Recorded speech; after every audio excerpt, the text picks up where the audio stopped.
Ulangi ya, saya tidak melarang berdoa, tapi saya melarang meminta. Karena berdoa sesungguhnya bukan meminta. Ya, doa dalam bahasa Arab itu artinya adalah undangan. Jadi sebetulnya Allah itu senangnya diundang, diizinkan. Ya, beliau sudah menyediakan kekayaan tak terbatas, ya, inginnya diizinkan. Beliau menyediakan kesehatan yang tanpa batas, inginnya diizinkan. Beliau sudah menyediakan kegembiraan tanpa batas, inginnya diizinkan. Nah, kita semua ini berada pada taraf ya menghalangi izin itu. Sehingga ada sumbatan pada diri kita dan itu membuat tidak mengalir ke dalam diri kita. Itu yang akan kita diskusikan. Lanjut kepada sharing yang tadi. Lalu saya memberikan alternatif. Bagaimana caranya ya supaya kita bisa selaras ya dengan sang pemilik semesta ini. Nah, sebetulnya kan bagi yang beragama Islam tidak aneh lagi. Ada ayat di Quran surat Ibrahim ya, ayat yang ke-7, surat ke-14 yang berbunyi seperti ini. Wa id ta'adzana rabbukum la in syakartum la azidannakum wa la in kafartum inna adzabi lasyadid. Ini sudah akrab ya. Saking akrabnya kadang-kadang kita tidak tahu esensinya apa gitu. Di sini ada dua kata yang penting. Satu, syukur. Dua, kufur. Ulangi ya. Satu, syukur. Yang kedua, kufur. Terus syukur itu apa sebetulnya? Terus bedanya apa dengan kufur? Syukur dengan kufur itu, ini dua kata yang oposit. Artinya berlawanan. Kalau kufur itu artinya tertutup, sedangkan syukur itu artinya terbuka. Sekali lagi ya. Jadi syukur itu sebenarnya adalah terbuka. Ya. Syukur itu artinya mengizinkan tadi. Ketika kita sudah mengundang Allah, harusnya kita mengizinkan Allah untuk bekerja lewat tangan-tangannya. Kadang-kadang kita sering lupa ya. Kita sudah berdoa kepada Allah, begitu selesai berdoa, ada orang yang ngajak bisnis sama kita. Langsung pikiran kita negatif. Ya, wah saya nggak mau, takut gagal. Padahal itu tangan Allah yang datang akibat dari doa kita. Tapi kita tidak percaya bahwa yang datang itu tangannya. Malah kita mengusirnya jauh-jauh. Mohon maaf ya, kalau bisnis seperti itu saya nggak mau. Saya pernah bisnis yang sama, saya pernah gagal. Tuh. Padahal itu tangannya. Nah itu ya, mari kita periksa sekarang semuanya ya secara general. Apa yang salah dalam kehidupan kita? Karena kalau itu ya, kalau itu semua dipahami, saya jamin ya, yang dikatakan Allah itu benar. Karena apa? Karena syukur itu melipat gandakan. Coba ayatnya kan ya. La in syakartum la azidannakum. Jika kamu bersyukur, pasti aku akan menambah. Jadi syukur itu menambah. Berarti syukur itu melipat gandakan. Sebaliknya ya, walain kafartum inna adzabil lasyadid. Jika kamu kufur berarti tertutup, maka pasti akan berkurang. Kan bertambah itu lawannya berkurang. Akibat berkurang, ya kita memandang kekurangan itu menjadi sesuatu yang memenderitakan kita. Maka disebut inna azabi lasyadid. Sebetulnya bukan Allah yang ngasih azab itu, bukan. Bukan. Ketertutupan kita itulah yang telah menghentikan ya, tambah dari Allah yang terjadi adalah pengurangan. Nah, sekarang kenapa bisa menambah? Kenapa bisa mengurang? Lalu siapa yang menambah dan mengurang? Nah, kan selama ini kita menyangka seolah-olah ya yang memberikan alas rezeki itu. Kan kita punya keyakinan Allah. Si A rezekinya 1 M, si B rezekinya 1 triliun, si C rezekinya 100 juta. Kan selama ini kita percaya kalau yang ngasih alas itu kan Allah. Percaya itu? Percaya apa tidak? Nah kalau masih percaya itu, ya sudah tidak akan ada yang berubah. Sama seperti begini, Bapak Ibu. Pernah dengar nggak kajian-kajian agama yang mengatakan bahwa ya Dunia ini adalah penghalang seseorang untuk masuk surga. Pernah nggak? Pernah dengar gitu? Pernah dengar ya? Berarti sudut pandang kita terhadap dunia negatif apa positif? Ya selamanya kita tidak akan didatangi dunia. Karena kita punya pandangan dunia adalah penghalang masuk surga. Sudut pandang kita terhadap dunia ya sudah negatif. Terhadap harta, terhadap uang negatif. Nah bagaimana uang bisa bersahabat dengan kita? Sudut pandangnya aja sudah negatif. Yuk kita bongkar satu-satu ya. Kenapa saya ingin membagikan ini? Karena saya tidak mau lagi melihat ada banyak orang yang menderita karena kekurangan. Mau makan aja sulit, ya toh? Mau beli kangkung aja nggak ada uang. Kangkung aja tidak rindu sama kita, ya. Genyer aja nggak rindu sama kita, oncom aja nggak rindu sama kita. Padahal semuanya kan energi. Kita energi. Nah kenapa energi kok nggak rindu energi? Karena energinya tidak selaras. Kalau energinya positif yang dipancarkan oleh kita, oncom juga akan datang. Kangkung akan datang, genyer datang, daun singkong aja menjauh. Daun papaya aja menjauh. Apalagi ikan, daging, tahu, tempe. Wah udah pergi kemana gitu. Garam aja gak betah di rumah kita. Nah ini kita bahas secara saintifik. Ini kita bahas secara ilmiah. Ya. Jadi hanya satu yang bisa melipat gandakan. Ya. Melipat gandakan apa saja, terutama yang positif, yaitu syukur. Ya, yang melipat gandakan penambahannya maksud saya. Ada lagi yang melipat gandakan pengurangannya. Apa itu? Kufur. Ya. Maka ini harus dipahami ayat ini.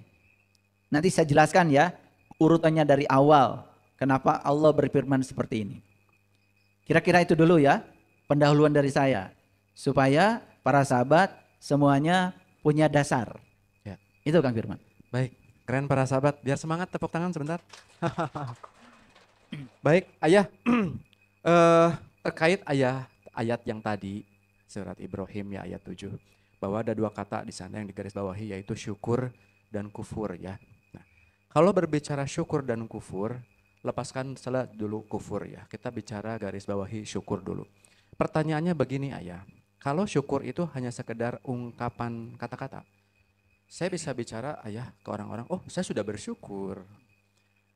Alhamdulillah saya syukuran. Artinya kebanyakan orang itu syukur itu setelah mendapatkan kesenangan, setelah mendapatkan rezeki, baru dia mengungkapkan rasa syukur dengan kata-kata Alhamdulillah ya. Nah, kaitannya dengan judul yang ini Ayah, sebetulnya apa yang dimaksud oleh Allah dalam ayat ini tentang syukur dan kebanyakan yang dipahami oleh masyarakat sama tidak sebetulnya Ayah? Ini syukurnya saja dulu Ayah.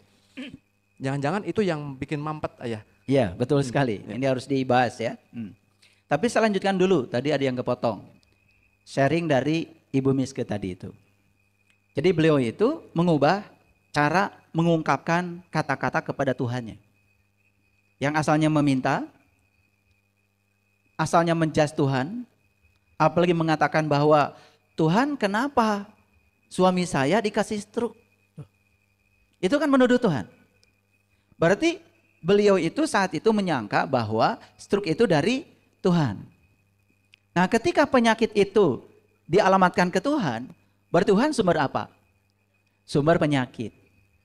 Bagaimana kita bisa disembuhkan? Karena Tuhan kan bilang, aku bergantung sangkaan kamu. Kita menyangka Tuhan sebagai sumber penyakit, ya tidak akan sehat. Kayak gini deh, Kang Firman itu dituduh orang miskin. Tetapi setiap saya butuh Kang Firman, saya butuh sesuatu, minta ke Kang Firman. Kan berarti saya kan sudah melakukan tindakan yang berlawanan. Betul nggak? Berlawanan Ayah. Kata Kang Firman paling juga, kan saya orang miskin. Kenapa kamu minta pada saya? Minta saja pada orang yang kamu anggap kaya, kan gitu. Kira-kira kalau Allah itu bisa berkata, Allah juga berkata yang sama. Kan aku disangka oleh kamu sumber penyakit. Terus bagaimana aku bisa menyembuhkan Oke. suamimu, kan begitu. Padahal di Quran jelas dikatakan, faiza maritu fahuwa yasfin. Apabila aku sakit, dia yang menyembuhkan. Jadi sakit itu buatan aku. Tapi sembuh itu buatan dia gitu loh. Maka Allah sering disebut sebagai kekuatan positif. Nah, kemudian setelah mendengarkan kajian saya, yang seperti saya jelaskan tadi, Bunda Miske ini mengubah cara berkomunikasi dengan Tuhannya. Dengan mengatakan, mohon maaf, aku menyangka sakit ini darimu. Padahal sakit ini akibat kesalahan kami sendiri. Ya, salah pola makan, salah pola hidup, salah pola pikir, salah pola pandang. Kan itu yang menderitakan. Diakui dulu oleh dirinya. Setelah itu kemudian ya mengungkapkan rasa terima kasih. Kata-katanya, terima kasih Tuhan, suami saya sudah sembuh. Terima kasih Tuhan, suami saya sudah makan seperti biasa. Padahal saat itu suaminya masih terbujur di tempat tidur. Ya, tidak berdaya. Bahkan makan pun lewat selang. Tapi terus selama 4 bulan mengungkapkan kata-kata itu. Terima kasih Tuhan, suami saya sudah sembuh. Terima kasih Tuhan, suami saya sudah makan seperti biasa. Terima kasih Tuhan, suami saya sudah bisa merasakan lagi berbagai cita rasa makanan. Itu diungkapkan terus selama 4 bulan. Apa yang terjadi? Tanpa ke rumah sakit, tanpa ke dokter, hanya di rumah, suaminya bisa sembuh. Bahkan sudah bertemu dengan saya. Dari Manado, Sulawesi Utara loh Manado itu. Jadi kalau terbang naik pesawat dari Jakarta ke Manado aja bisa 3,5 jam naik pesawatnya. Belum ke Bandung. Dalam keadaan belum sepenuhnya suaminya itu pulih, tetapi ya ada keberanian untuk pergi ke Bandung hanya berterima kasih kepada Tuhan lewat saya. Ulangi ya, berterima kasih pada Tuhan lewat saya. Nah, yang kedua ya, pada saat suaminya itu mengalami sakit, habislah seluruh waktu Ibu Miske ini untuk melayani suaminya yang sakit. Sehingga semua bisnisnya terbengkalai dan mengalami kebangkrutan. Diulang lagi doanya, ya. Tidak pernah, Tuhan kenapa saya dibangkrutkan? Tidak lagi begitu. Karena kebangkrutan disadari berasal dari kesalahannya sendiri. Tuhan kenapa saya kekurangan? Tidak begitu lagi. Apalagi mengeluh, tidak ada lagi. Belum belajar banyak dengan saya. Hanya mempraktekkan doa yang sederhana. Diulang lagi, Tuhan terima kasih. Omsetku sekarang 1 hari sudah 1 miliar. Diulang lagi, terima kasih Tuhan. Omsetku setiap hari sudah 1 miliar. Padahal jelas-jelas dalam keadaan sangat kekurangan. Apa yang terjadi? Ya, omsetnya hari ini 200 juta. Ya. Lagi sampai 800 sekarang. Berikutnya naik 400 juta. Ketika pergi dan ketemu dengan saya itu omsetnya sudah 800 juta per hari. Nah, dari situlah kemudian saya ditanya oleh tim IT, ngariksa besok judulnya apa? Kayaknya bagus kalau judulnya adalah merasa kaya sebelum kaya, menjadi kaya. Nah, kok bisa ya? Gimana bisa begini? Bagaimana penjelasan sainsnya? Bagaimana penjelasan Al-Qur'annya? Nah, penjelasan Al-Qur'annya sudah jelas, ya.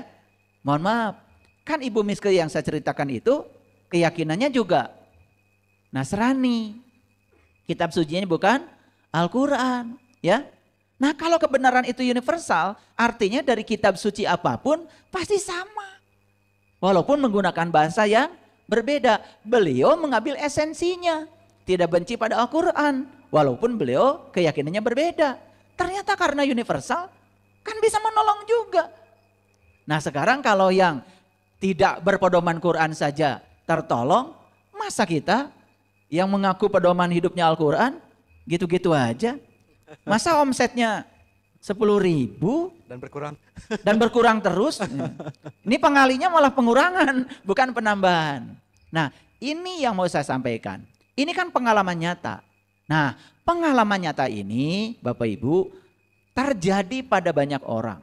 Setiap hari saya mendapatkan tamu-tamu yang konsultasi privat dengan saya.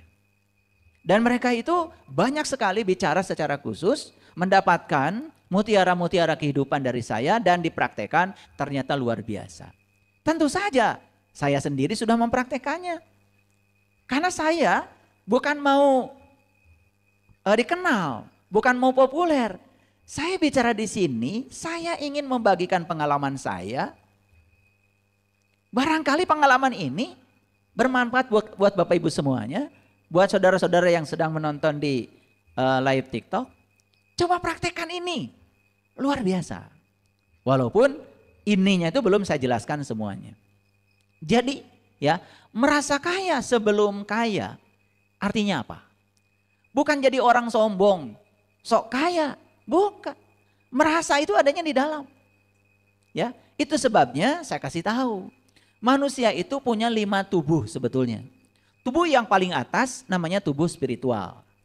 Yang kedua dari atas namanya tubuh intuisi. Yang ketiga namanya tubuh mental. Yang keempat namanya tubuh energi. Yang terakhir tubuh fisik. Jadi sebetulnya yang fisik ini kualitasnya sangat ditentukan oleh 4 tubuh yang di atasnya.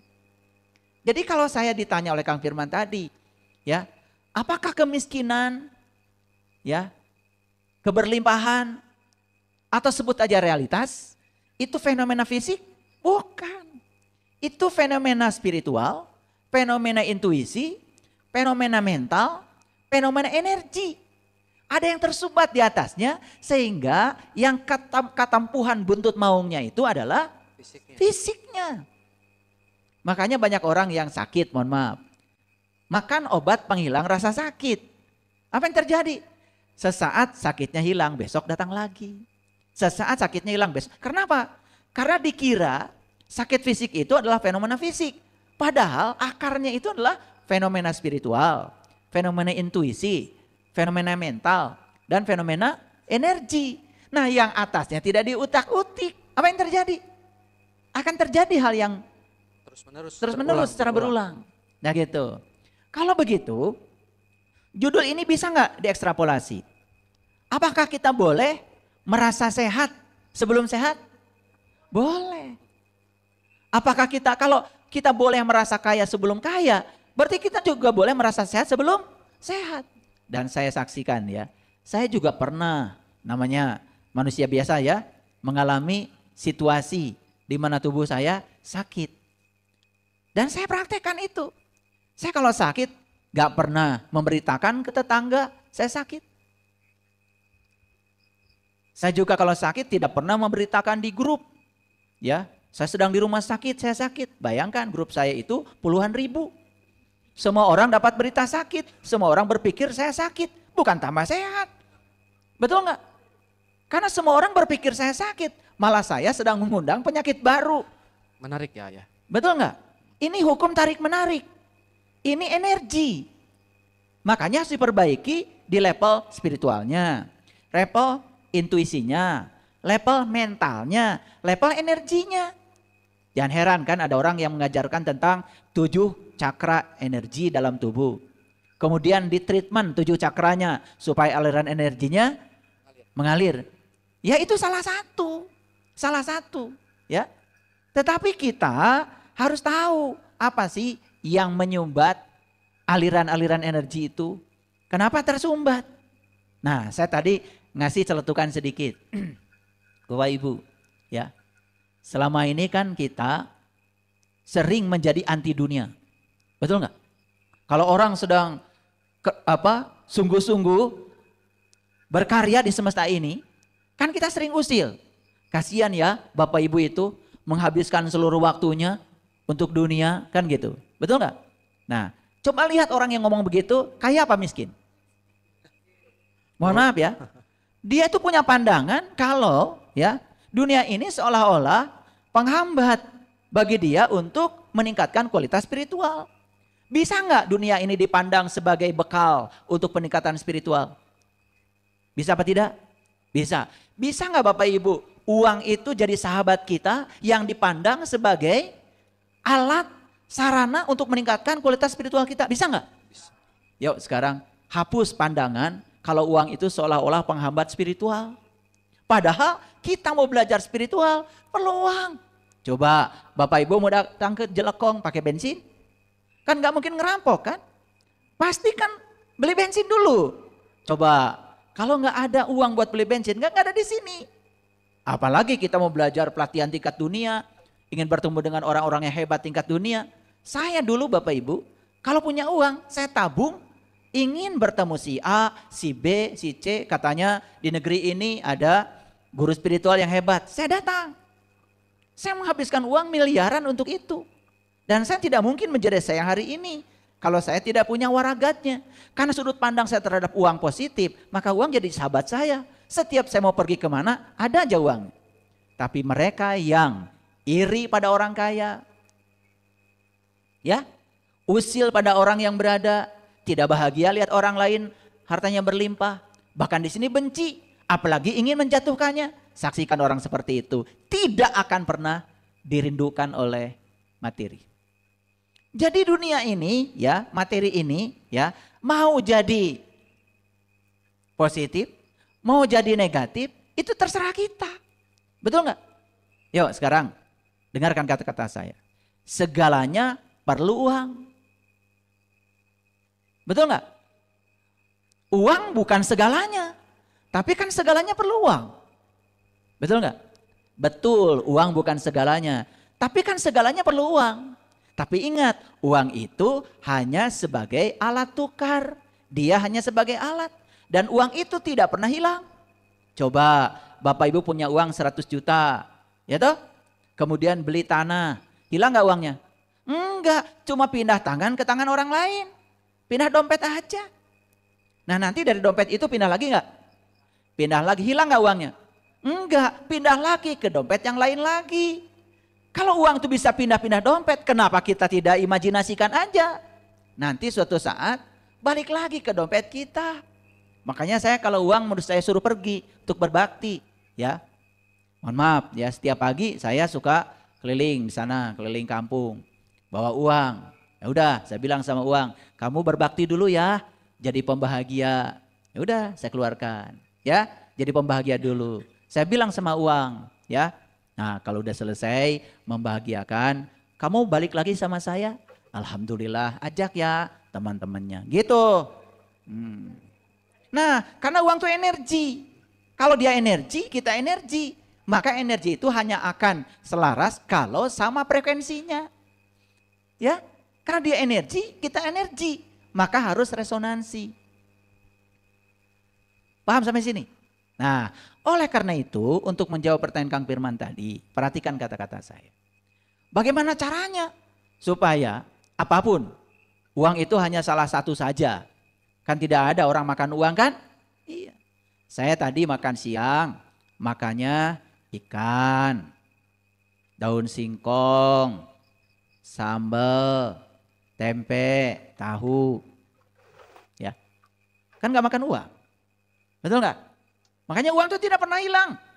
Uang itu ada, cuman sedang jalan-jalan. Ada gak orang ngebangun pakai uang? Gak ada. Ini saya ngebangun ini, aula ini kan pakai semen, ya kan?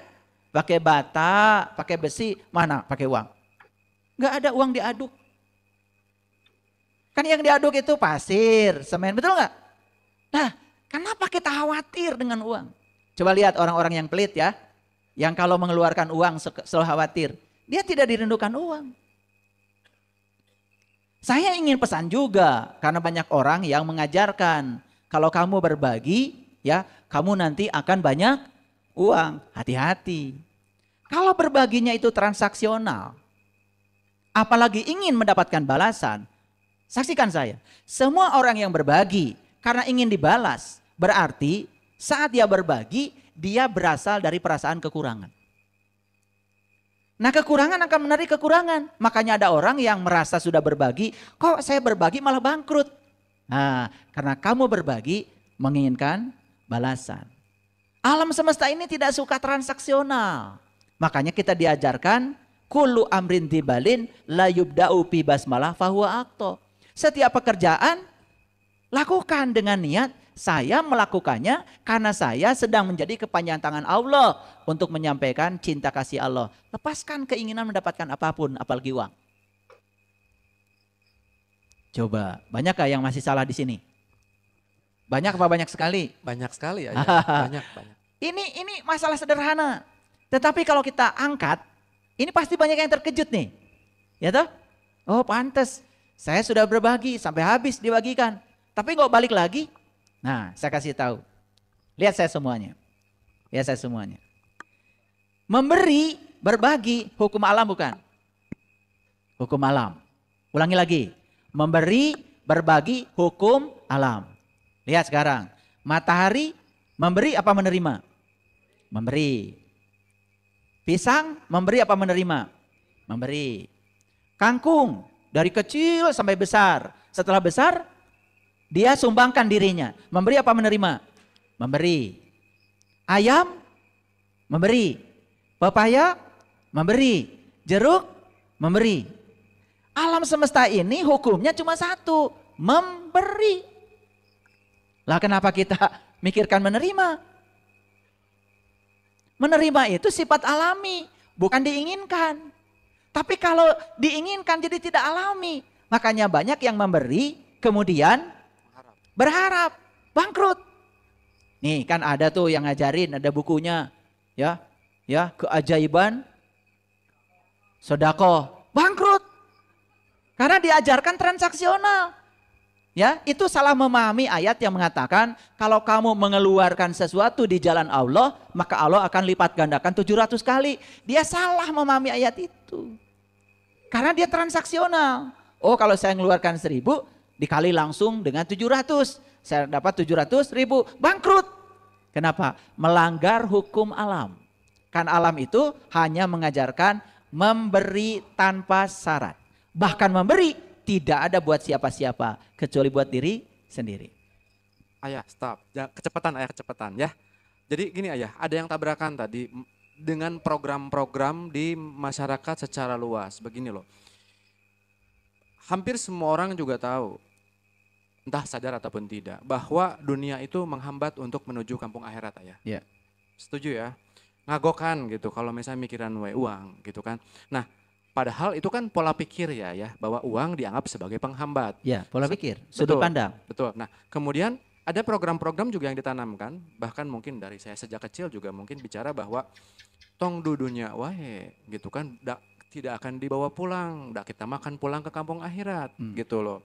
Yang pada akhirnya seolah-olah ketika seseorang mau memasuki dunia dalam tanda kutip seolah-olah itu haram, seolah-olah itu juga jadi tidak disukai Tuhan, karena dianggap membelakangi Tuhan. Wajah menghadap ke dunia, gitu kan, lalu punggungnya dihadapkan ke Tuhan. Disangkanya Tuhan itu hanya ada di akhirat, tidak ada di dunia. Tadi gimana ayah itu? Ada program yang itu ayah, yang nabrak. Padahal Nabi Muhammad sudah bilang, ya kita ini bisa dapat dua-duanya atau nggak dapat dua-duanya. Ulangi ya, dapat dua-duanya atau tidak dapat dua-duanya.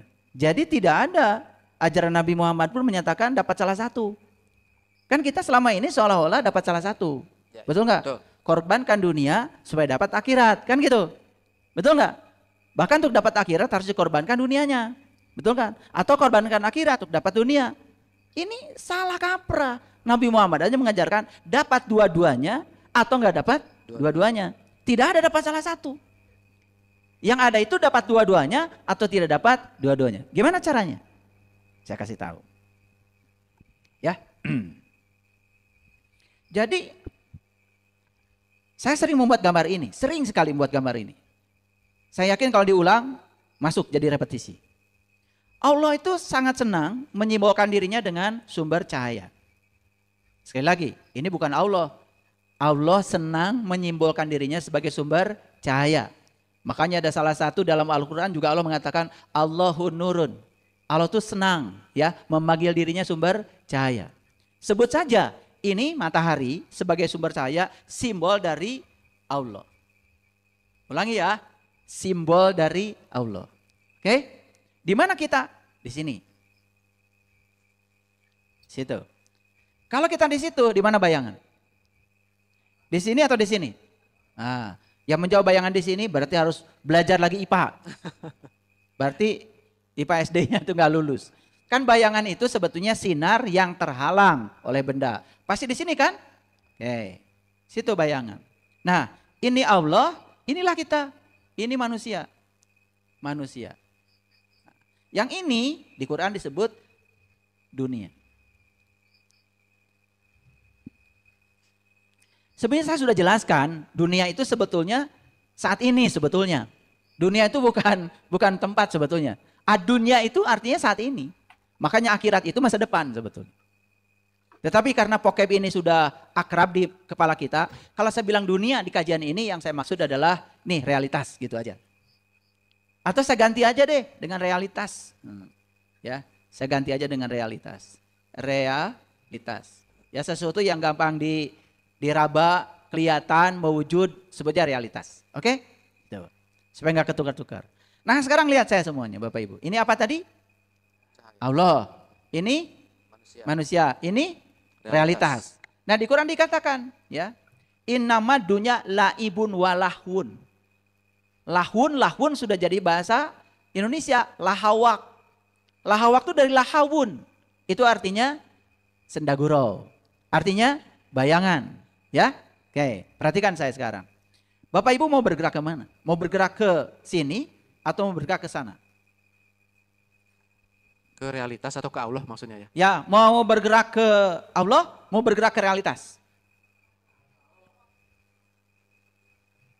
Oke, dua-duanya ada risiko. Kalau bergerak ke Allah, mendekati cahaya, berarti dia akan dapat Allah, jelas. Sekarang saya mau nanya, apakah realitas ikut?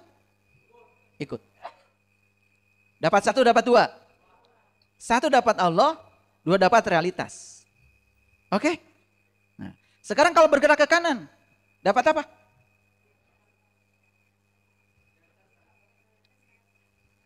Awas, ini kan bayangan. Memang kalian pernah bisa nangkap bayangan? Nggak bisa. Nggak dapat dua-duanya. Jadi kalau bergerak ke sini, tidak dapat realitas, tidak dapat Allah. Jadi di dunia ini Bapak Ibu, manusia itu cuma dua. Ada yang dapat dua-duanya, ada yang tidak dapat dua-duanya. Tidak ada yang dapat salah satu. Kita tertipu aja, seolah-olah ada orang kaya gitu ya. Ya. Ada orang kaya, ya, dia dapat dunia gitu. Betul nggak? Padahal sebenarnya di sini mengalami kehampaan, ketidakbermaknaan. Bahkan yang disebut dengan kekayaan pada suatu saat pun bahkan tidak bisa dinikmati lagi. Bahkan dia habis waktunya untuk mengurusi kekayaan. Bahkan untuk tidur aja yang punya waktu. Jadi bukan kaya yang dimaksud bukan seperti itu, bukan ya? Bukan itu, bukan sekedar kekayaan secara materi. Okay. Kekayaan spiritual, kekayaan intuisi, kekayaan mental, kekayaan energi.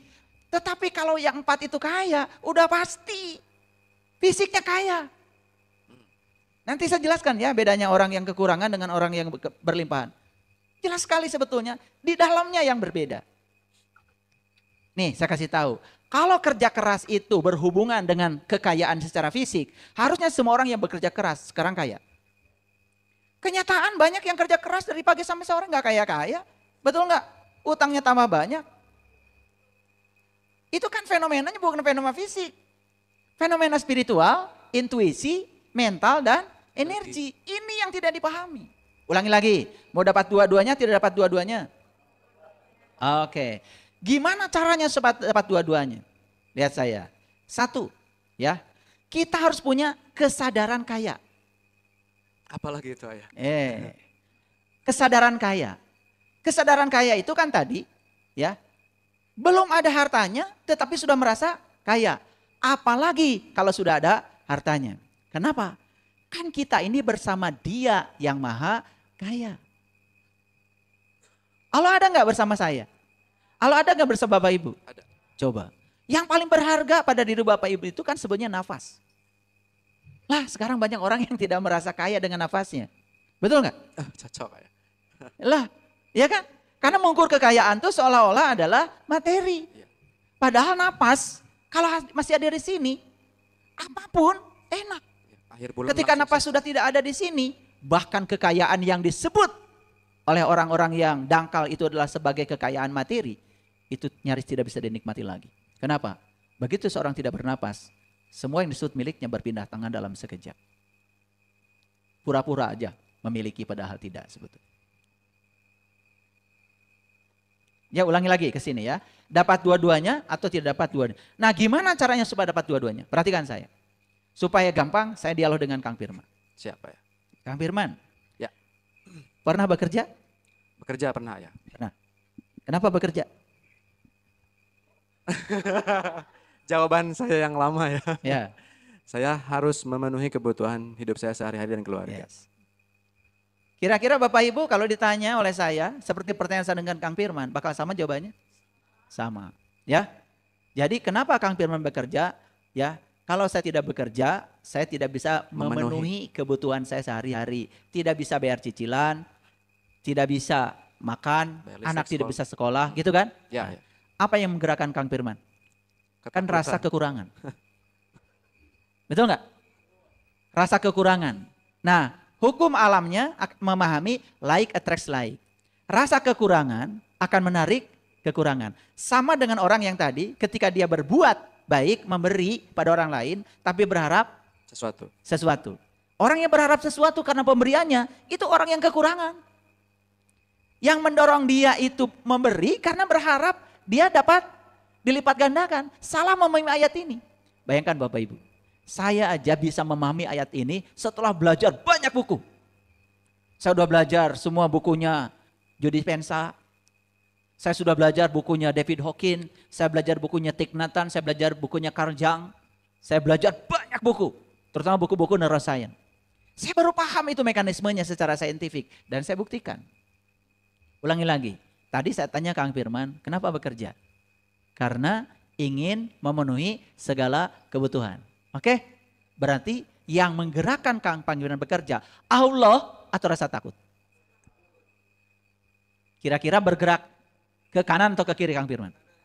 Ke kanan. Tapi kan bekerja untuk ibadah teh geuning ayah. Ada pikiran betul kan para sahabat? Ada pemikiran bahwa bekerja itu ibadah teh geuning ayah. Nah, itu kan pengakuan. Pengakuan. Yes, betul ayah. Kapan bekerja itu ibadah? Lihat saya semuanya. Kalau bergerak ke kiri. Sekarang saya tanya sekali lagi. Kang Firman setelah berkesadaran. Kenapa Kang Firman bekerja? Karena saya dikaryakan oleh Tuhan, ayah. Ah, mulai itu. Karena saya dikaryakan oleh Allah. Saya datang ke dunia direncanakan oleh Allah untuk membawa misi Allah. Dan kita diutus ke dunia, hati-hati ya, untuk ngurusi dunia. Lah kenapa kita diutus ke dunia, malah dunia ini dibuat anti. Seolah-olah tadi haram ngurusi dunia. Makanya leluhur kita di Nusantara sudah membuat satu statement yang sangat indah. Memayu hayuning bawono. Kita datang ke dunia ini untuk mempercantik dunia yang sudah cantik ini. Jadi Tuhan sudah ngasih segala fasilitas di dunia ini. Tugas kita adalah dengan tangan kita, dengan otak yang cerdas ini, disuruh mempercantik dunia yang sudah cantik ini. Sudah cantik dunia itu, tapi Tuhan mengutus kita untuk dipercantik lagi. Coba, pergilah ke negara-negara beradab. Jalan-jalan kalian ke Eropa, ke negara yang peradabannya sudah maju, ke Beijing tuh, ke Cina, ke Korea, ke Jepang, ke Australia. Lihat. Sama seperti kita, cuman diolah. Sungai tidak dikotori, jadi indah. Itu ada tangan-tangan manusia yang bekerja sebagai kepanjangan tangan Tuhan. Nah sekarang saya tanya lagi Kang Firman, kenapa Kang Firman bekerja? Karena saya yakin kalau saya datang ke dunia direncanakan oleh Tuhan. Berarti saya datang ke dunia untuk membawa visi dan misi Tuhan. Menyampaikan cinta kasih Tuhan. Betul ya. Jadi bekerja bukan untuk uang. Saya gajiannya dari Tuhan ya. Ya teh? Kerja apa? Apakah Kang Firman dapat uang? Dah. Saya PNS dulu. Ya, ketika saya ditanya oleh teman-teman, ya, kenapa ya? Ya mohon maaf saya bukan menyatakan, kok gaji kita sama, tapi mobil kita beda. Gaji kita sama, tapi kalau makan beda. Saya itu memang ada yang kurang baik dari diri saya. Karena saya itu tidak bisa makan di tempat yang kotor. Jadi saya tidak bisa makan Kang Firman di pasar gitu, gak bisa. Aduh ayah. Jadi saya makan harus mejanya bersih, harus. Iya, sama seperti saya ya. Ya. Jadi saya tidak bisa makan itu di tempat yang misalkan ada orang jual makanan di pinggir jalan, saya nggak bisa. Harus bersih gitu. Itu. Ya itu. Ya.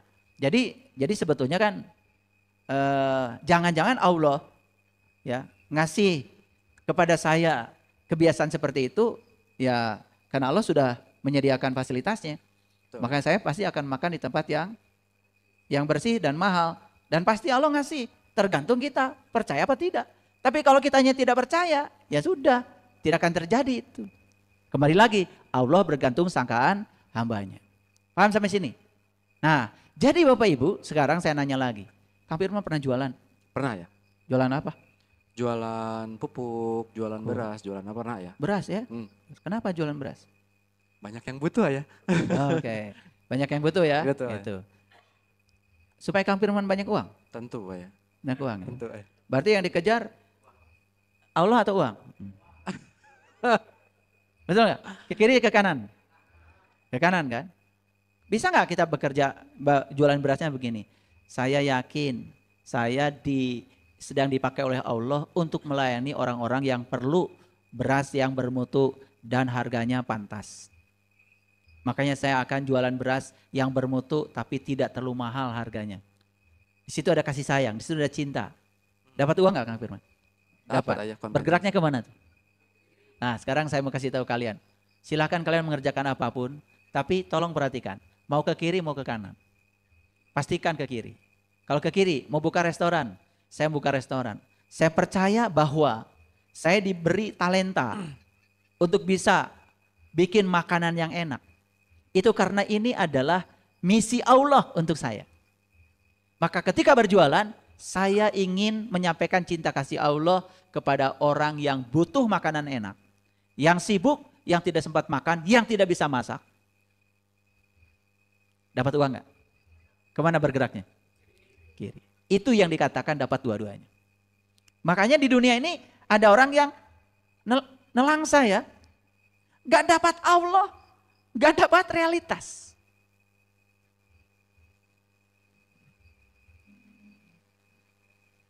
Cirinya gimana ya? Ciri-cirinya. Jangan, ya cek semua jujur jawab ya.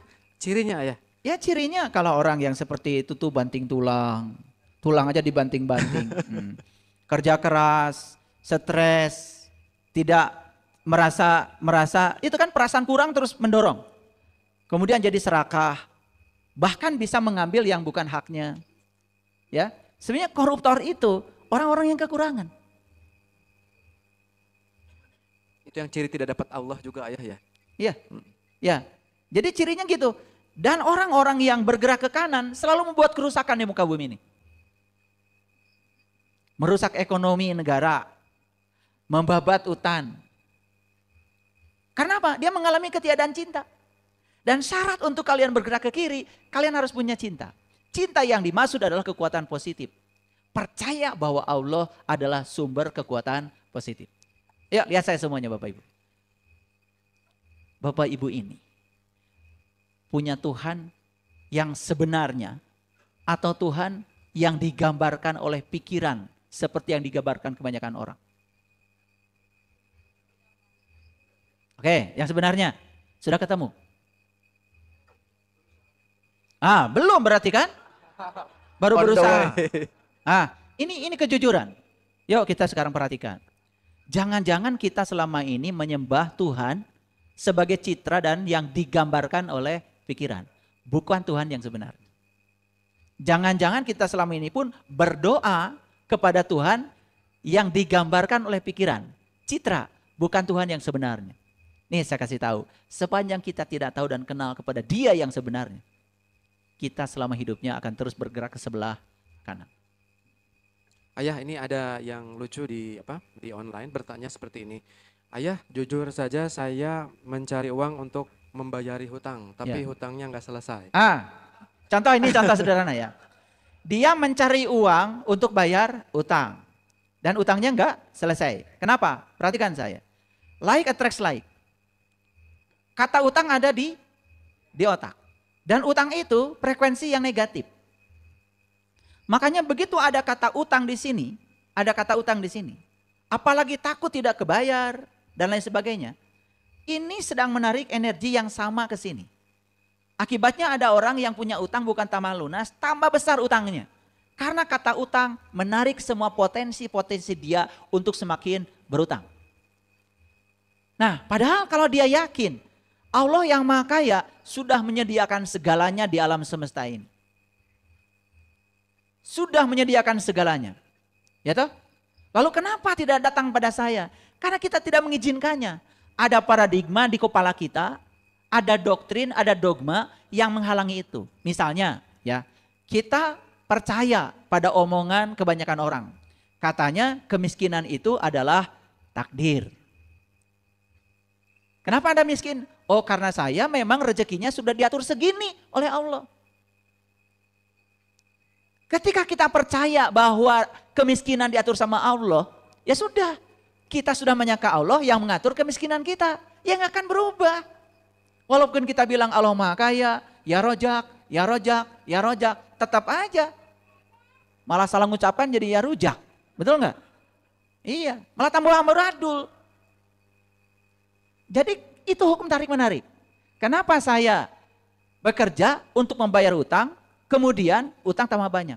Kenapa tidak diniatkan ya seperti ini? Saya bekerja untuk melayani Allah yang Maha Kaya. Menyampaikan cinta kasihnya Allah lewat keahlian saya. Sudah rasakan keberlimpahan. Kan bersama Allah. Seperti ibu yang tadi itu, yang omsetnya pengen 1 miliar. Dia kan cuma terima kasih ya Allah, omset saya sudah 1 miliar. Padahal lagi bangkrut. Tapi kemudian perlahan naik, karena apa? Karena dia tidak meminta pada Allah. Dia berterima kasih pada Allah. Seolah-olah Allah sudah memberinya. Dan diluapkan di sini rasa terima kasih itu. Dibenarkan oleh David Hawkins. Ternyata jantung kita ini sebagai pusat gravitasi emosional. Dia memiliki kekuatan 5.000 kali lebih kuat daripada imajinasi. Jadi yang diimajinasikan di otak kita terhadap apa yang kita ingin. Diberi emosi di sini. Dan kita sudah merasakan seolah-olah itu sudah terjadi menjadi kenyataan. Bahkan kita sudah melakukan berbagai hal dengan yang sudah terjadi itu padahal baru di alam imajinasi. Dan kita betul-betul sudah menyatu dengan itu. Itu akan jadi realitas. Memang Bapak Ibu, mengubah ini saya juga perlu waktu bertahun-tahun. Mungkin banyak orang yang melihat, kenapa ya setiap ada orang mau jual rumah kok bisa saya beli? Mungkin berpikir secara fisik kan, padahal tidak. Saya mengubahnya di dimensi spiritual saya, di dimensi intuisi saya, di dimensi mental saya, di dimensi energi saya. Jadi saya rasakan, saya pancarkan energi positif. Saya tidak mengatakan, nggak mungkin saya beli rumah itu. Tidak ada kata itu di diri saya. Apalagi mengatakan, uang dari mana? Kata uang dari mana? Itu sudah menegasikan Allah yang Maha Kaya. Lalu Allah akan mengatakan, katanya kamu bersama aku yang Maha Kaya. Kok keberadaanku di mana? Coba Bapak Ibu. Bapak Ibu mungkin ada yang pernah bekerja, acungkan tangan. Oke, acungkan tangan. Kerja ya, Mas, namanya siapa? Mas Denis. Kerja di mana Mas Denis? Di bagian apa? Ekspor, impor. Oke, ekspor, impor. Maaf ya Mas, dapat gaji? Dapat. Gaji. Senang dapat gaji? Alhamdulillah. Senangnya berapa hari? Senang ya dapat gaji? Oke. Kalau gaji itu tiba-tiba tidak ada. Apa perasaan Mas Denis kira-kira? Bingung ya? Bingung. Bingung. Sekarang pertanyaan berikutnya. Kalau gaji tidak ada, Allah masih ada nggak? Masih. Kok bingung ya? Kira-kira kuatan mana gaji sama Allah? Tadi kan kalau gaji tidak ada bingung. Padahal Allah ada kan? Nah, pertanyaan saya, kuatan mana gaji sama Allah? Ini masalah sederhana ya. Kita sering bilang kuatan Allah, kuatan Allah, kuatan Allah. Tapi frekuensi yang sebenarnya yang dipancarkan di sini, kita mengakui di bagian dalam bahwa sebetulnya kalau nggak ada gaji itu seolah-olah saya tidak hidup. Banyak yang punya prinsip, yang punya penyakit sama Mas Denis? Banyak ya. Makanya sekarang saya kasih tahu. Bagaimana kita bisa dapat rezeki dari arah yang tidak disangka. Kalau kita menyangka satu-satunya sumber hidup saya adalah gaji saya. Makanya banyak orang yang kerja, habis pengabdiannya buat gaji. Bahkan disuruh untuk melakukan tindakan kriminal pun dia melakukannya. Demi untuk gaji itu. Harga diri dikorbankan, kesehatan diri dikorbankan, moralitas diri dikorbankan, bahkan kebahagiaan diri pun dibunuh hancur demi untuk gaji itu. Bayangkan, gaji itu betapa kuatnya melampaui Tuhan. Tapi kalau kita lagi begini ditanya, siapa Tuhanmu? Nggak ada yang bilang gaji. Pasti bilang Tuhannya adalah Allah. Coba dengerin ya kata-kata saya. Sesuatu yang disebut Tuhan itu kan sesuatu yang tanpa batas. Yang punya kekuatan yang tanpa batas yang bisa dipercaya. Tapi Allah yang ada dalam diri kita nyaris tidak dirasakan gitu keberadaannya. Tapi gaji itu begitu besar kekuatannya. Bahkan saya memperhatikan ya. Kalau saya kan PNS-nya nakal. Pensiun duluan. Padahal teman-teman saya ya mau pensiun itu stres. Padahal umurnya udah masuk.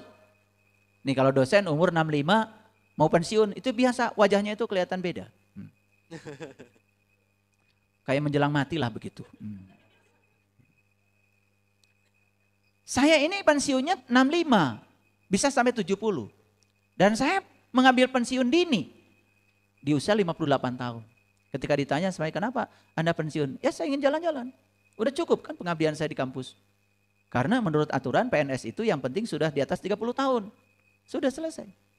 Ya, dan saya tidak ada sedikit pun khawatir karena gaji saya berkurang, tidak.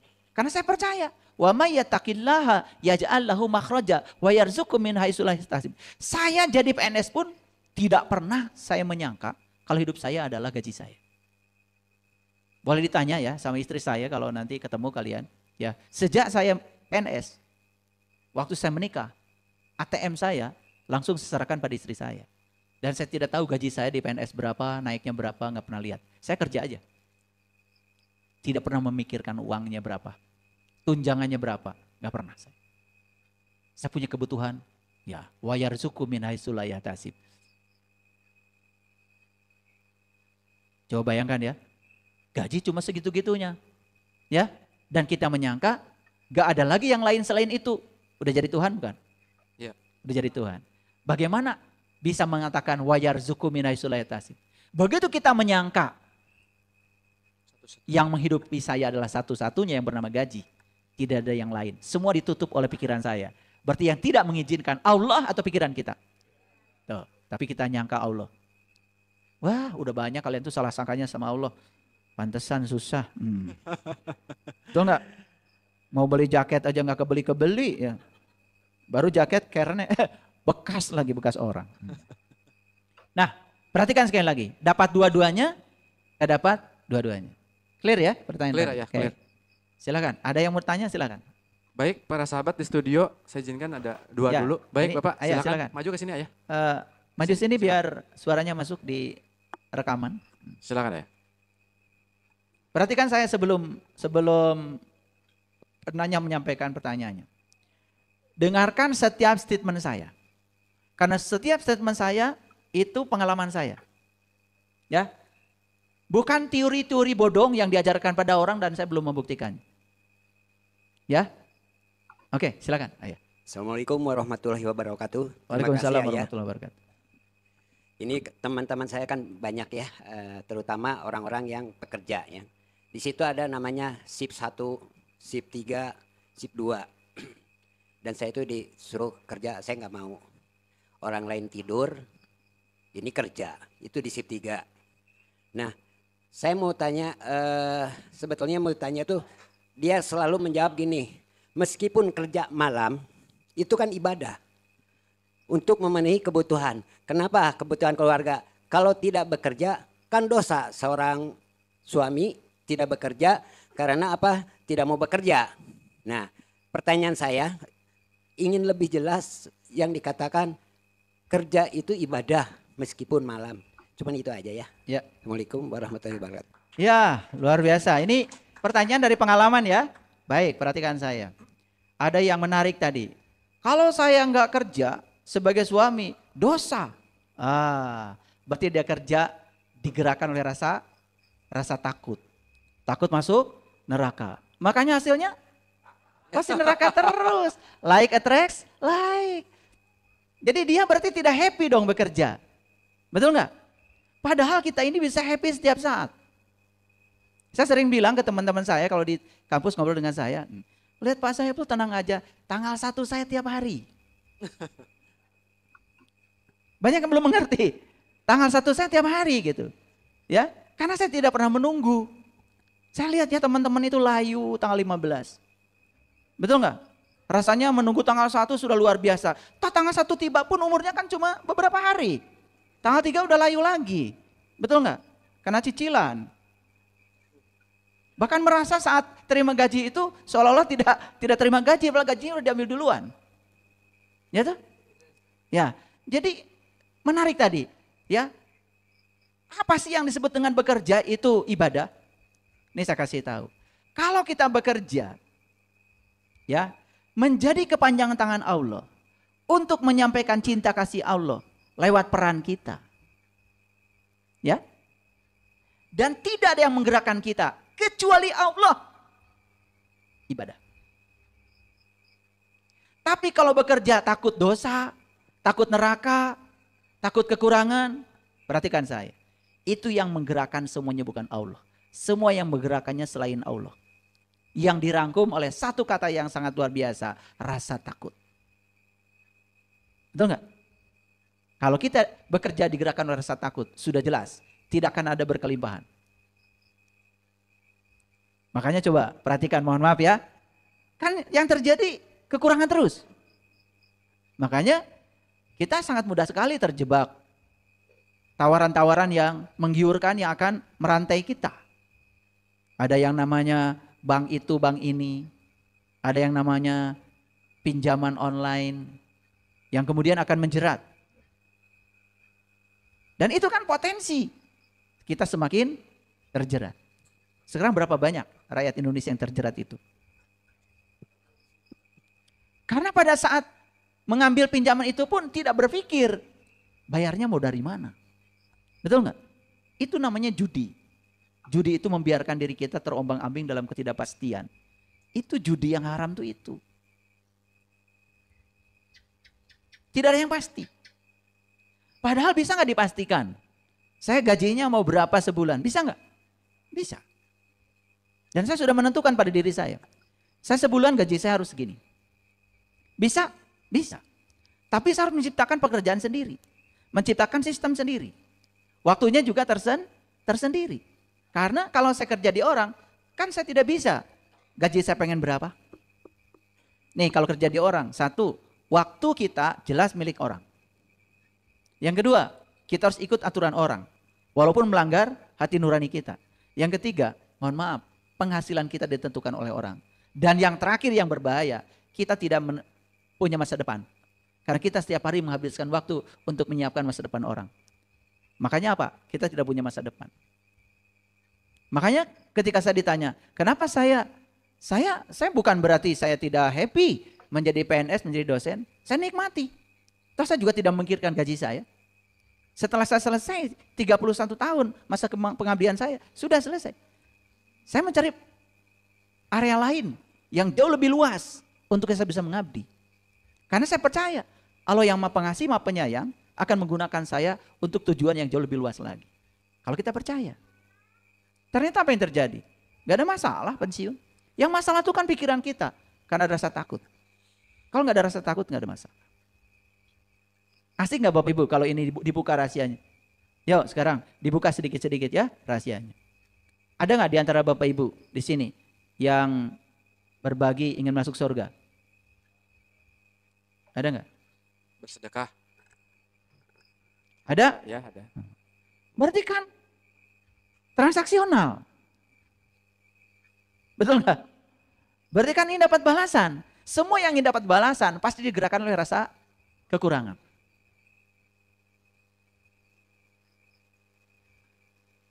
Oke, gitu Kang Firman. Ada pertanyaan lain? Tepuk tangan Silakan. dulu. Pak Yanto, mangga. Silakan. Ini belum pakai ayat-ayat, saya belum pakai Belum ayat-ayat. maju ini slide. Slide-nya belum maju dari tadi. Siap Pak ya. Mangga Pak Yanto, silakan. Assalamualaikum warahmatullahi wabarakatuh. Waalaikumsalam Waalaikumsalam warahmatullahi wabarakatuh. Terima kasih atas diberikannya waktu. Yang saya cermati itu manusia menuju Allah itu ya kita ini manusia kan energi, Allah itu juga energi. Nah untuk menyelaraskan kita ke sana itu gimana caranya? Segitu aja ya. Oke. Siap, keren. Tepuk tangan. Pak Yanto, keren. Bangga kasih ke panitia. Perhatikan saya. Ini pertanyaan kelihatan sederhana. Tetapi ini pertanyaan tentang keselarasan. Selaras itu berarti tidak melawan. Selaras itu berarti tidak bekerja keras. Selaras itu berarti mengikuti arus. Itu selaras. Ya? Oke. Yang pertama, tadi saya sampaikan. Coba miliki dulu dalam diri kita kesadaran kaya. Kesadaran kaya itu maksudnya, ya, ketika kita memiliki kesadaran kaya, kesadaran berkelimpahan. Pernah nggak melihat orang yang berkelimpahan? Pelit nggak?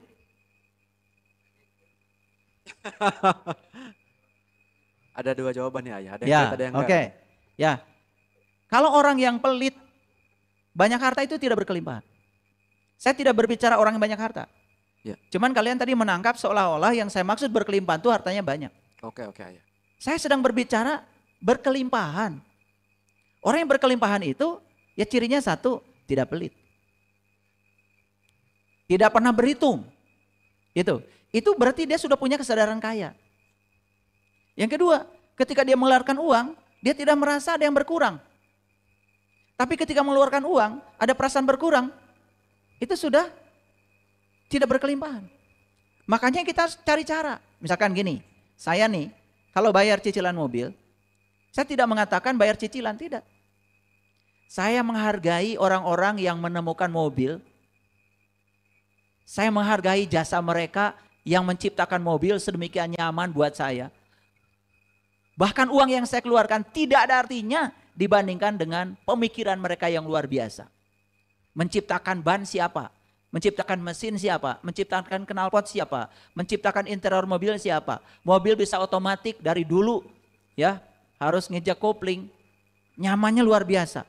Dulu ya, kalau saya pergi ke kampung aja, masih sedikit capeknya luar biasa. Sekarang saya nyupir kemana-mana nggak capek.